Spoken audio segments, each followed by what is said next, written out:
Wander Roberto, do Partido dos Trabalhadores. Bom dia, deputado. É um prazer recebê-lo no Giro de Notícias mais uma vez.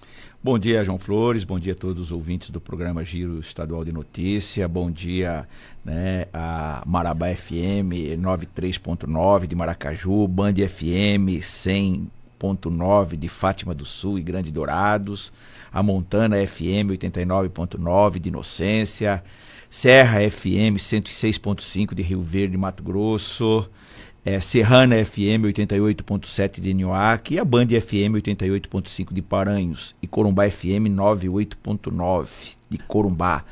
É um prazer poder dar essa entrevista para você, João Flores. Queria cumprimentar também todo o grupo Feitosa de comunicações, dizer que é uma satisfação voltar aqui ao seu programa.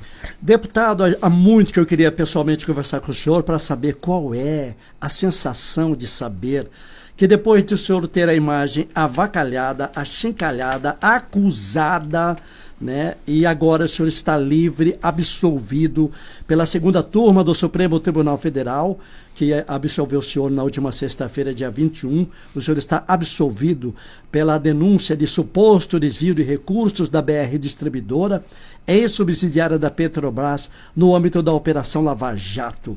Porque a exemplo do ex-senador Delcídio do Amaral, que foi preso, né?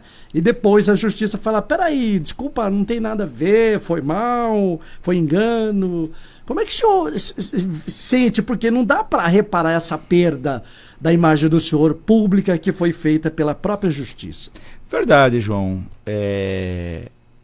Infelizmente, né, o procurador-geral da época, o Janot, né, numa denúncia fantasiosa, tentando me envolver, que eu e o Collor de Mello, aquele que foi presidente da República, que eu nunca tive, e comprovei isso, uma relação com ele, uma ligação, até porque não é do meu partido, ideologicamente somos completamente muito distante, cada um defende uma posição bem diferente, e ele veio com uma denúncia que eu e o Collor era chefe de uma organização criminosa. Respondi por 5 anos, né?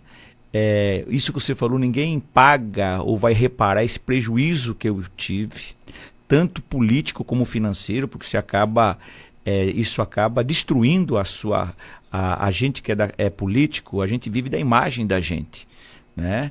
E graças a Deus, como eu sou uma pessoa muito presente nos municípios, construir a minha trajetória política sem estar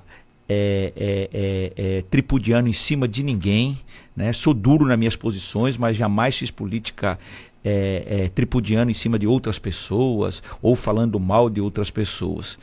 E graças a Deus eu sou o único até agora absolvido por 5-0, com os 5 votos dos 5 ministros do Supremo, nenhum outro, e sou o único, João, que manteve o mandato, porque na verdade até alguns foram absolvidos, mas não conseguiram se manter na política, até porque essa questão da Lava Jato teve uma onda muito forte, ou seja, varreu a maioria, principalmente aqueles políticos que eram citados, mas eu sou um sobrevivente.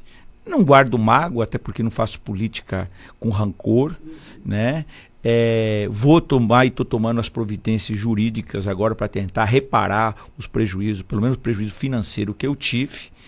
E estou fazendo essa peregrinação no sentido de mostrar a minha absolvição. Até porque, só para você ter uma ideia, o Jornal Nacional deu 5 minutos na denúncia e depois me deu 27 segundos na minha absolvição.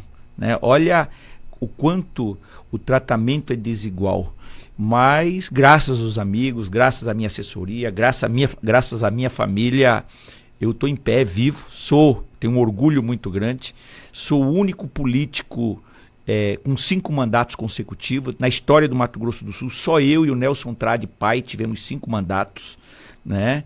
Isso mostra o carinho, o apreço que a população do meu estado tem comigo. Sou uma pessoa muito presente nos municípios, só para você ter uma ideia, ontem, 8 horas da noite, estava lá em Sidrolândia fazendo uma reunião, né? Isso no 5º mandato. Semana passada viajei 12 municípios em 3 dias. Ou seja, eu sou de fato, defendo e sou um praticante, né, de um político municipalista.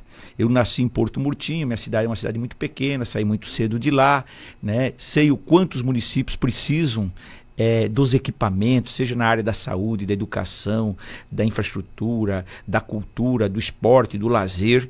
E o nosso papel, além de legislar, como os recursos são muito concentrados na mão do poder central, ou seja, do governo federal, o papel nosso também como parlamentar, e eu conheço muito Brasília, até porque desses meus 18 anos de mandatos, a maior parte, ou seja, 13 anos, eu passei como deputado da situação.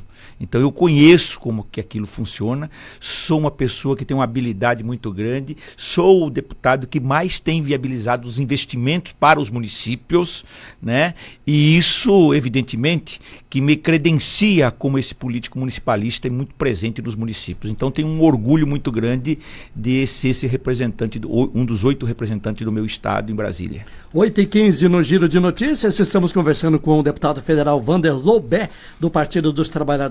Deputado, como o senhor teve essa larga experiência, o senhor acabou de explicar, conheceu também a saída que o Brasil teve da situação da hiper, superinflação, que foi pós-governo FHC e a entrada do governo do Partido dos Trabalhadores, tanto que o ex-presidente Lula manteve parte da equipe econômica que fez todo esse processo de tirar o Brasil da inflação, que é uma coisa que acabou com a nossa economia. Estamos aí na expectativa, né, vivendo uma pandemia que pegou todos de surpresa e que vai causar um processo econômico devastador, isso ninguém nega, que isso vai prejudicar largamente o Brasil, mas nós estamos na iminência de ter de volta a inflação, deputado, por conta da carência, da elevação de preços de produtos da cesta básica. O senhor está preocupado? Já viu esse filme? Qual é a expectativa que o senhor tem? Verdade, João. O que a gente percebe, e você falou muito bem, eu acho que o sucesso do nosso governo, quando nós ganhamos em 2002, eu me elegi naquele ano deputado, de 98 a 2002 eu fui chefe da Casa Civil aqui do governo Zeca, e eu lembro que a gente estava num processo já de hiperinflação, disparando os preços principalmente dos materiais da cesta básica, né? Nós tínhamos já o dólar a quase 4, o risco Brasil lá em cima, e o Lula foi foi um grande estadista. Ele manteve os princípios da macroeconomia, que vinha do Plano Real, do que vinha do FHC, pôs no Banco Central o Meirelles, que era uma pessoa de mercado, e colocou no Ministério da Fazenda, eu acompanhei muito de perto isso, né, uma pessoa que foi avalista dos acordos políticos que o elegeu, né, que na época foi o Palocci. E aí nós começamos a manter a macroeconomia e criar as condições, e nós aprovamos todos os projetos que começaram com os projetos da Bolsa Família, que é uma distribuição de renda, você garantir que aquelas pessoas, esse recurso circula nos pequenos municípios, isso faz esse recurso, estamos vendo agora nesses R$600 aí, né? Que esse recurso circula no município, é na padaria, é no mercadinho, é na farmácia, é na quitanda, né? Isso faz gerar economia local. E o Lula manteve isso, manteve a estabilidade, aumentou o salário mínimo, a nossa luta era para que o salário mínimo chegasse a $100, naquela época era $86, né? Chegamos a $186 no nosso governo, ou seja, isso chama-se distribuição de renda na base da pirâmide. Essas pessoas passaram a consumir mais, né? Elevamos 30 milhões de brasileiros da classe D e E, que vivia com salário mínimo, para 3 a 5 salários. Essas pessoas tiveram acesso aos bens de consumo, puderam comprar sua casinha própria, financiada, quem tinha sua bicicleta comprou sua motinha, quem tinha sua motinha comprou seu carro, né? E gerou mais de 12 milhões de empregos, ou seja, estabilizou a economia. Naquela crise de 2008, quando o mundo todo, né, tivemos aquela crise, quando ele falou que era uma marola, por que ele disse aquilo? Porque o mercado interno absorveu aquilo que a gente deixou de exportar, né? E o que nós estamos vendo agora é o contrário. um governo assim, que não tem controle, a economia, num momento de pandemia, quando o mundo todo, João, está falando que o Estado tem que investir e porque a vida está acima de tudo, o governo falando em ajuste fiscal. Nós temos que esperar passar a pandemia para depois buscar os ajustes. E o que nós estamos vendo agora, graças a esse programa que nós e a oposição, foi fundamental, que o governo queria dar R$200, que é o auxílio emergencial, né? Nós impusemos, o Congresso impôs para 600, tá aí que foi uma coisa vitoriosa. Isso tem ajudado muito essas famílias a gente superar essa crise, né? E a gente vê o governo, a área econômica do governo só falar em ajuste, em corte, tirar direitos, né, dentro dessas reformas. Vem uma reforma administrativa no momento de pandemia, que cria mais instabilidade ainda, e eu vejo isso de uma forma muito perigosa para o país.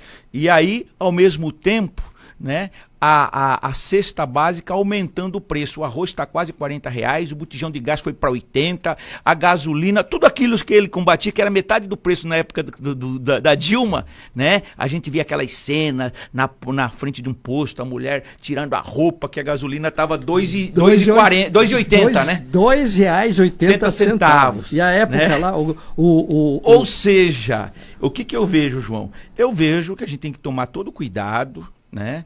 Eu acho que o governo tem que se olhar, quem ganha as eleições tem que ser mais generoso, se olhar para dentro, né? Não adianta, com bravata ninguém governa, sem o apoio do Congresso ninguém governa, e a gente vê um pouco o governo na contramão, né? Com uma imagem internacional muito ruim, João. Você pega essa coisa do Pantanal, você pega a da Amazônia, o mundo todo está olhando isso tem um apelo muito grande, tanto é que basta ver essa coisa das queimadas, aí o prejuízo isso para o meio ambiente, e o prejuízo até porque hoje o mundo está globalizado, nós exportamos commodities, então como exportadores de commodities, a Europa, qualquer país desse fica olhando como é que a gente produz, queira nós ou não, isso interfere nas compras. Você vê o impasse que nós vivemos com a China. A ministra Tereza Cristina foi determinante nesse processo. Se fosse pela relação que o presidente, da forma que o presidente vem se comportando, a China quase rompeu as relações comerciais conosco, e eles são os maiores compradores das nossas commodities, ou seja, da soja, da carne, do porco, do frango, né? Então, acho que exige muita tranquilidade, muita maturidade. Eu acho que temos que todos nos somarmos, né, nessa questão, com a preocupação que se disse aí com a inflação, né? E essa inflação, o que a gente percebe é o governo achatando o salário. Quando se achata o salário, as pessoas compram menos, e é por isso ainda que nós não estamos num processo de hiperinflação, porque as pessoas estão comprando menos, né? E esse auxílio emergencial tem ajudado e tem que ser mantido esses R$600 até o final do ano. Essa é a defesa nossa, lá da nossa bancada em Brasília, nesse enfrentamento com o governo. E a outra coisa, nós jogarmos, não dá para a gente discutir essa questão da reforma administrativa. Essa reforma administrativa, ela penaliza os menores, principalmente os servidores da área da saúde e da educação. Então, deputado, mas ao mesmo tempo privilegia aqueles que mais ganham, né? Uma reforma, por mais que o presidente Bolsonaro disse que ela não vai penalizar imediatamente o funcionário público que está, mas os que vão entrar, mas já é nociva para outras categorias e privilegia, por exemplo, os militares que tiveram um reajuste, né? E outras categorias que ganham sempre. Funcionário do legislativo nossos lá, isso não mete o dedo nessa ferida, nós temos que meter. Ou uma reforma se faz pactuando tudo isso, o judiciário, né? O legislativo, estou falando os funcionários do legislativo, os parlamentares, membros do Ministério Público, membros do Judiciário, ela não ataca esses principais gargalos para você, de fato, fazer uma reforma administrativa que contemple todo mundo. Se você falar, é importante, claro que é importante, mas eu acho que esse momento não é o momento de pandemia não é o momento de se discutir isso. Olha o que o mundo todo espera passar todo esse processo da pandemia, depois vai ter que fazer os ajustes, o mundo todo está olhando, o João, essa pandemia está olhando, inclusive os países capitalistas de ponta, que são referências, a se olharem para dentro. Os Estados Unidos, que é um modelo de capitalismo para a maior parte do povo brasileiro, expôs o sistema de saúde. O nosso SUS tem sido modelo. Mais de 100 países do mundo têm copiado o SUS.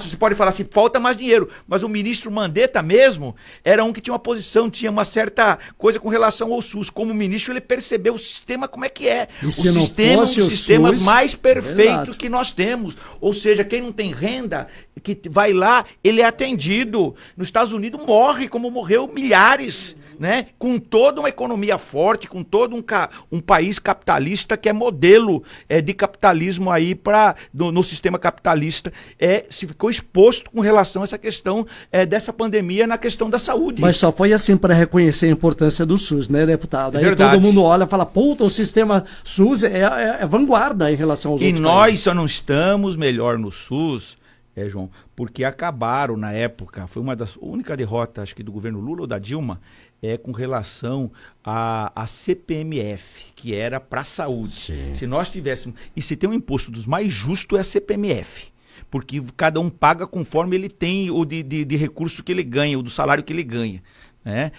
Tinha um recurso específico que era para a saúde, foi tirado porque perceberam, eu não tenho dúvida, se tivéssemos mais investimento ou se a gente colocar mais recursos na saúde, a gente melhora muito mais o SUS, e eu acho que a gente tem que estar aperfeiçoando. E nessa pandemia, se tem uma coisa que se destacou, foi esse sistema.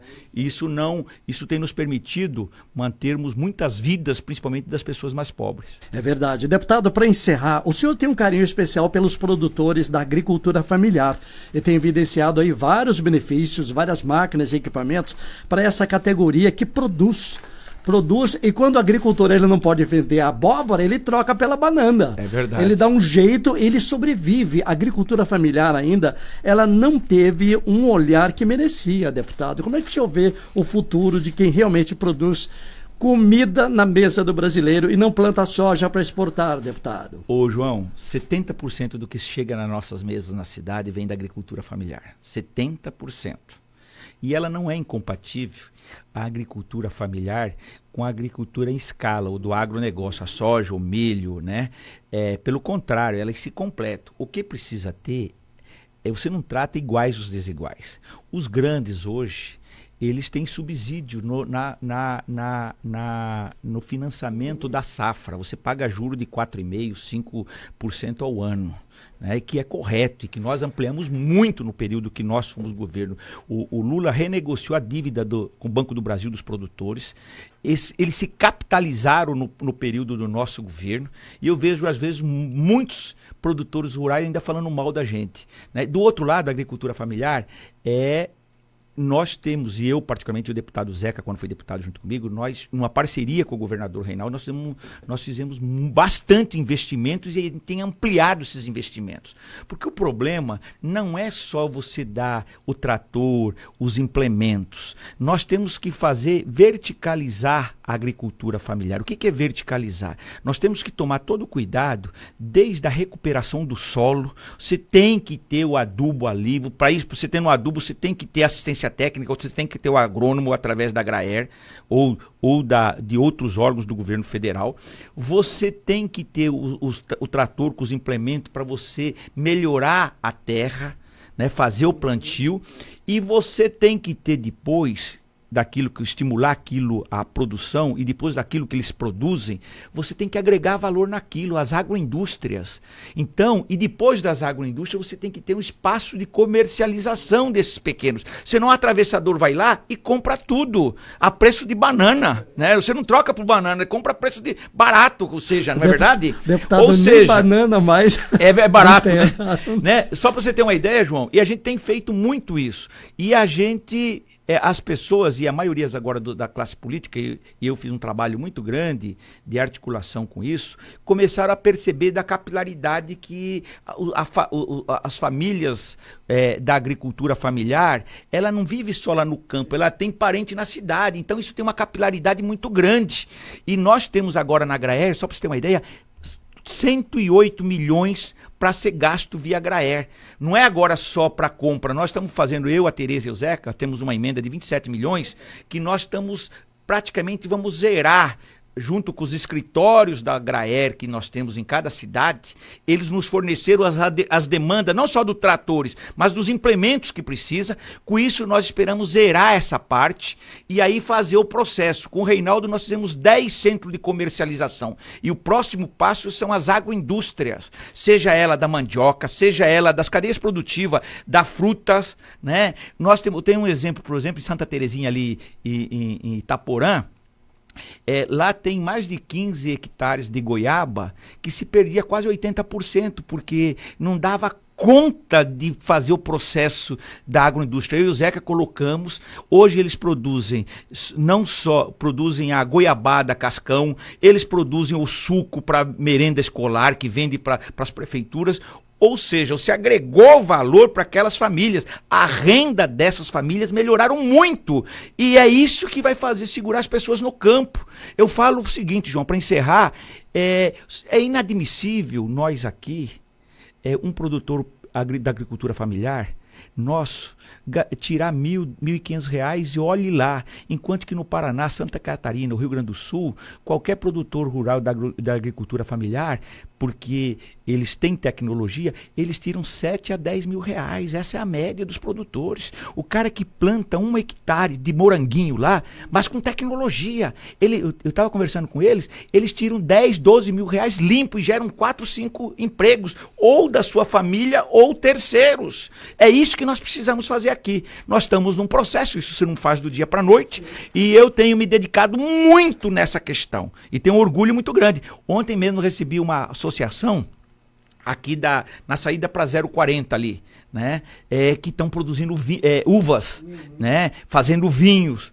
Ou seja, ali é um corredor turístico, nós estamos me reunir com eles, pessoas já, a maioria aposentados, que têm suas propriedadezinhas pequena propriedade, que querem desenvolver ali um polo de fruticultura, né? Nós importamos mais de 90% do nosso consumo de frutas aqui do estado, e assim também a parte de hortifruti granjeiro. Ou seja, nós temos condições de produzir aqui, basta a gente fazer todo esse processo que eu disse para você, e o meu mandato tem sido colocado à disposição desses setores. Deputado Wander Lober, nosso tempo já se esgotou. Espero que o senhor retorne para comentar sobre outros projetos de interesse da coletividade no Mato Grosso do Sul. Eu que agradeço a você, João, a todo o grupo Feitosa, pelo carinho, pelo apreço. Os microfones sempre estiveram abertos a todos, de forma muito democrática. Então, queria de coração agradecer a vocês, né, desejar sucesso a você e todo o grupo.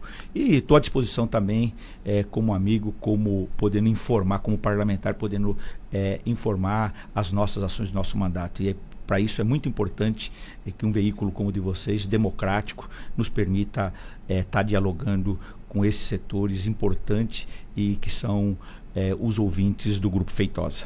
Obrigado, deputado. 8h32 no Giro de